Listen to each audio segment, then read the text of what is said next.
अय्याम में हर साल की तरह इमसाल भी महंगाई का जिन बेकाबू हो गया है।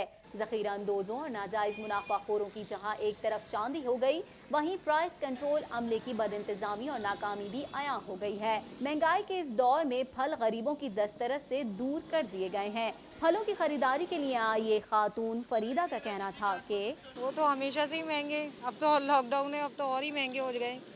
खैर ये कि इन लोगों का भी कोई कसूर नहीं है, ये भी अपने हिसाब से अपना घर चलाना है, सब बेच रहे हैं। महंगाई सब पे ही है, अभी हम पे क्या, सब पे ही महंगाई जाली है, चालू है इसी तरह। हर चीज़, फ्रूट ही नहीं, हर चीज़ ही महंगी है भाई। मुत्तलिका अमला अगर अपनी पेशावराना जिम्मेदारियां बखूबी निभाए तो रोजेदार और गरीब आवाम को कुछ रिलीफ मिल सकता है। महंगाई के हवाले से एक शहरी मोहम्मद नसीम का कहना था कि फ्रूट तो सर महंगे पहले जो थे वो आज तक वही रेट चल रहे हैं। मेरा ख्याल है पहले रमज़ान से लेकर अब तक वही रेट चल रहा है। वही केला जो है 100 रुपये दर्जन, 80 रुपये दर्जन, 120 रुपये दर्जन।